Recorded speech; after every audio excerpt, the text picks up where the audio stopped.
All right, this was my case study on Module 12 on copyright in the computer, regulations governing technology. All right, first up we have the case summary. Who was involved? I will be playing the role of Mr. Keith Sample, and I am the school principal. I have been the principal at St. Regis for the past 3 years. In my first year, because I was new to the town, I was trying to make a good impression with teachers that were maybe not welcoming of me or people of the community. So in my third year, I was delighted in my second year to see that people were starting to welcome me more. So in my third year, I am trying to make sure to get people to buy into my ideas and be excited to work with me. Mrs. Lynn is a library media specialist. Mrs. Brandon is a new teacher at St. Regis as a third grade teacher, and Mrs. Evans is the PTA president, and then we have our school faculty and staff, and then our community of St. Regis. So what has happened is that Mrs. Lynn, who is in charge of working with the committee that chooses the computer programs, she has been copying those programs and distributing them to teachers, and she has done this without my permission and appears to be ignoring copyright laws. Mrs. Brandon had chosen, with another third grade teacher, had chosen some software programs, and when she received the CDs from Mrs. Lynn, she has brought them to my attention and kind of left it in my hands to handle. Mrs. Evans is a PTA president, and she actually volunteered with Mrs. Lynn in copying those computer programs, and she was excited that Mrs. Lynn has been saving money by doing this. And like I said, this has happened at St. Regis School. It's a K-8 school, and it's 25 miles from the closest city, so it's a pretty small town. And then this copying of CDs has happened 4 months after the computer lab classes has started, which was the intent, to only have those CDs be used in that computer lab class. All right, next, section 2, legal and ethical issues. Obviously, with our legal issues, we have copyright law being broken. Fair use is definitely not being followed here. Mrs. Lynn is not using a part of the program, but instead copied the entire thing. And the teachers are accepting stolen copyrighted material and are using it willingly, except for Mrs. Brandon, who has not been using it. And it appears that Mrs. Lynn has not gotten permission from the author of the computer programs to be using this. So in our ethical issues, you are stealing someone else's intellectual property. So CDs would fall under copyright law, and those CDs will remain under that copyright law for that author.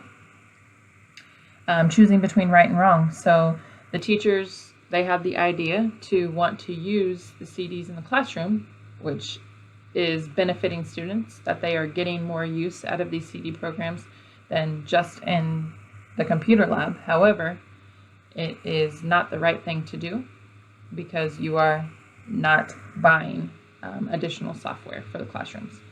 And then another ethical issue is that myself, I am not implementing and making sure those laws have been applied and that the regulations of copyright are being followed. Section 3. This is a one-sentence explanation of what is going on in this case. So, in an effort to save money, Mrs. Lynn, the school library media specialist, has been making copies of copyrighted computer programs and distributing them to teachers, which is in violation of the copyright law. So she has taken the programs that were purchased, and for over the next 2 years at St. Regis, we have decided to purchase new programs for our 20 computer lab, and she has copied all of those for the second, third, and fourth grade teachers, and distributing them to all of the teachers. All right, so just kind of touching on the facts here again. The people we have myself, the school principal, Mrs. Lynn, our library media specialist, Mrs. Evans, the PTA president, Mrs. Brandon, that third grade teacher who was kind of that whistleblower and made me aware of what was going on. We have the school faculty and staff, those teachers that aren't receiving those programs that have been copied by Mrs. Lynn. However, they were in part of choosing those programs. We have the students and families who, obviously the students are using these programs in class, so they are benefiting. And then we have our families that are part of the PTA group, as well as the families that are in support of ensuring that there is success and well-being for their child. And then we have our community of St. Regis, and remember that's a school that is 25 miles from the largest city. It has 420 students in total, K through 8. There's 2 teachers per grade level. And then for the school, there are 2 major fundraisers during the year. And that's where they get their money that they used, that we've used to purchase our 20 computer lab, 20 computers in our computer lab, as well as our computer programs. And those are PTA fundraisers. So those are our families that are helping us raise that money. So a question I have, has the district or the school principal, so myself, have I communicated or ensured implementation of a copyright law prior to this incident? So prioritizing some areas of this case, the school district and school obviously may face some consequences for breaking copyright law if the author were to find out about this. School and teachers could get a bad reputation in the community for stealing copyrighted work. So if the author were to find out, obviously this would not be a benefit to our students or our teachers, because we could lose those computer programs and we will have lost money if those get taken away. And then if we have to go into any legal situations, that would also cause us to lose more money. May cause issues in the small rural town.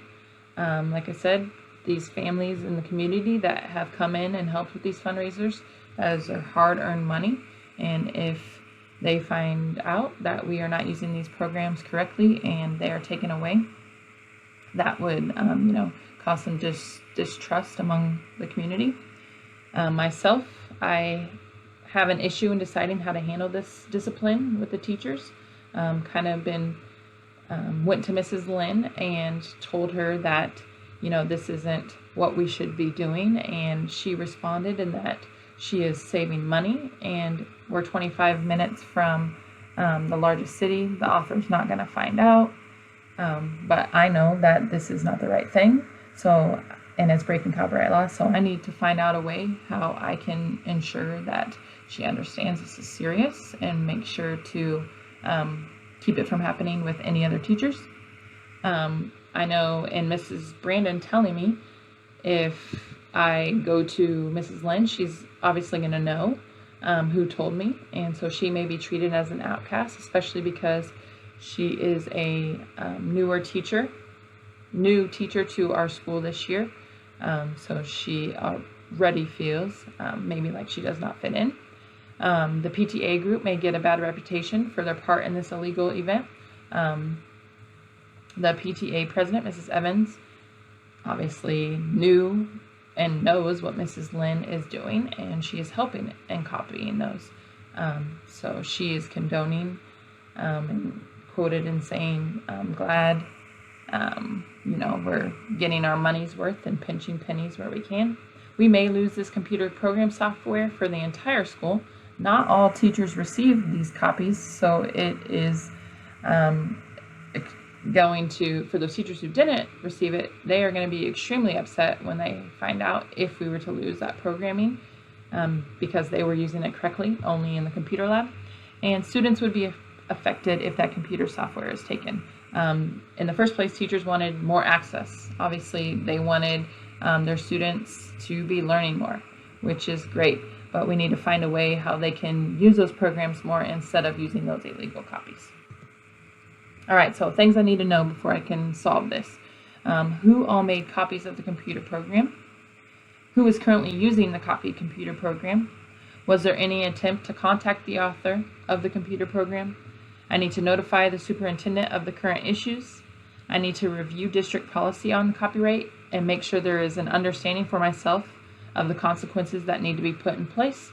Find a better way to evaluate and communicate about and implement those laws, rights, and policies and regulations in regards to copyright, and so I can ensure that there is student and adult success and well-being. Obviously, there is student success with them using this program more in their individual classrooms, but it is not well-being because they're illegal copies, and if they get taken away, we will no longer have them to use.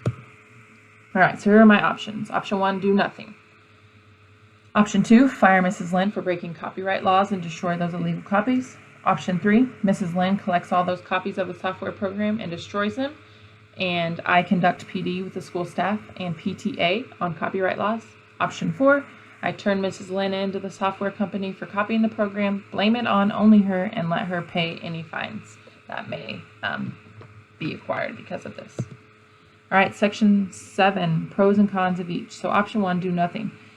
Pros: if I do nothing, I can keep positive relationships that I want with most of the school faculty and staff.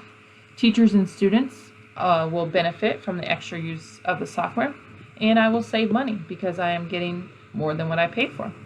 Cons: Mrs. Brandon, that teacher that came to me, she's not being heard if I don't do anything.